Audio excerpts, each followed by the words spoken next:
We've got to address the growing crisis of transphobic violence, and we need to say with one voice that transgender people are valued, they are loved, they are us, they deserve to be treated fairly and equally.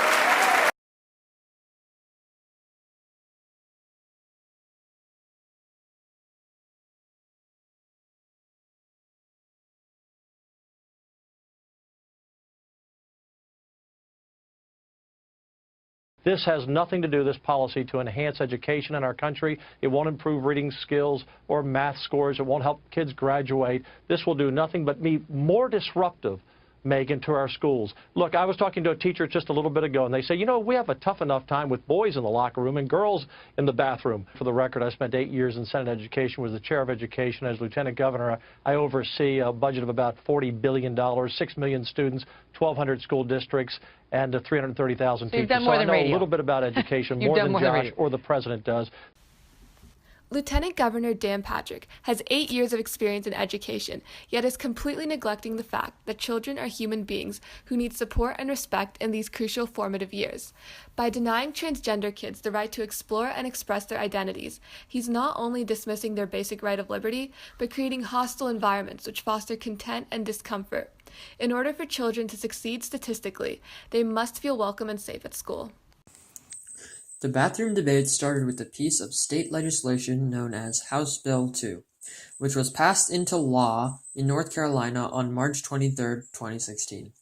Commonly known as the Bathroom Bill, the law denies transgender people the right to use the bathroom that corresponds to the gender they identify with, and prevents the enactment of anti-discrimination laws in certain municipalities of North Carolina. This is not the first time that we have seen discriminatory responses to historic moments of progress for our nation. We saw it in the Jim Crow laws that followed the Emancipation Proclamation.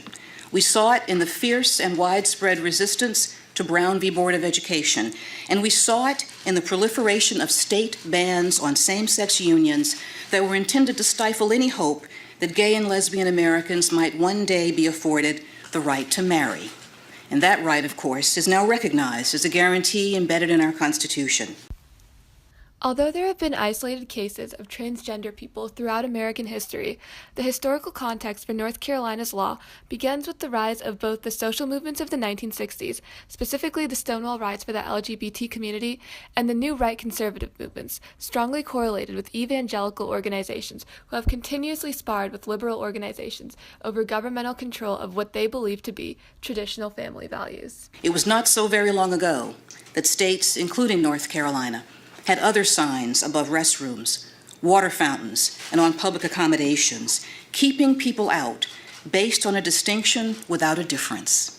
Although recently it can be seen that the Black civil rights movement is used to support the LGBT movement, it wasn't always this way. As both very prominent countercultural movements during the late 1960s and beyond, the two groups had the propensity to clash due to conflict caused by anti-LGBT propaganda, as well as the prevalent moral ideas within the Black community.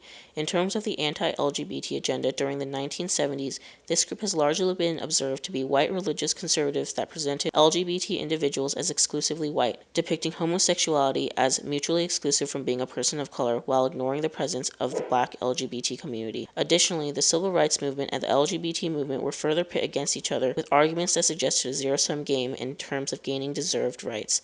Many leaders argued for the long struggle of Blacks for legitimate civil rights and that the LGBT individuals were not true minorities compared to being non-white and therefore did not deserve extra rights that some would say give them an advantage they do not deserve.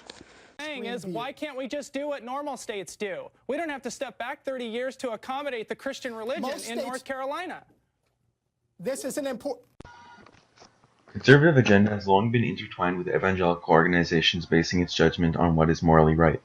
Due to the success of these organizations at bringing legislation to the floor of Congress, there was an apparent rise in the creation of quasi-religious, half-political organizations, such as the Council for National Policy and the Conservative Political Action Conference. Each of these entities had a significant effect in passing legislation, especially in the Deep South, where radical right politicians who tether religion with politics are revered.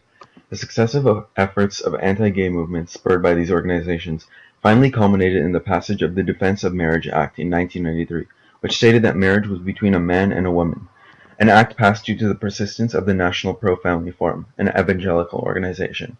The intertwining of church affairs and right-wing politics has been used as a barricade against the passage of even the most tame liberal movements. Donald on television this morning said, gosh, he thought that men should be able to go into the girls' bathroom if they want to. Now let me ask you, have we gone stark raving nuts? You're creating the problem, you're not solving it.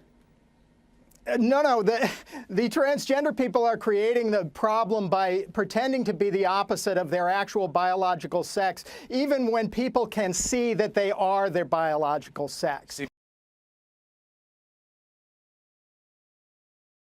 What should we call this? This is protection. A safety issue? This is protection. This has been an uphill battle for transgender people, but they've found themselves allies, some likely and some unlikely. You leave it the way it is. There have been very few complaints the way it is. People go, they use the bathroom that they feel is appropriate. There has been so little trouble. If Caitlyn Jenner were to walk into Trump Tower and want to use the bathroom, you would be fine with her using any bathroom she chooses. That is correct. Now let me also speak directly to the transgender community itself. Some of you have lived freely for decades, and others of you are still wondering how you can possibly live the lives that you were born to lead. But no matter how isolated, no matter how afraid, and no matter how alone you may feel today, know this, that the Department of Justice, and indeed the entire Obama administration, want you to know that we see you. We stand with you, and we will do everything we can to protect you going forward.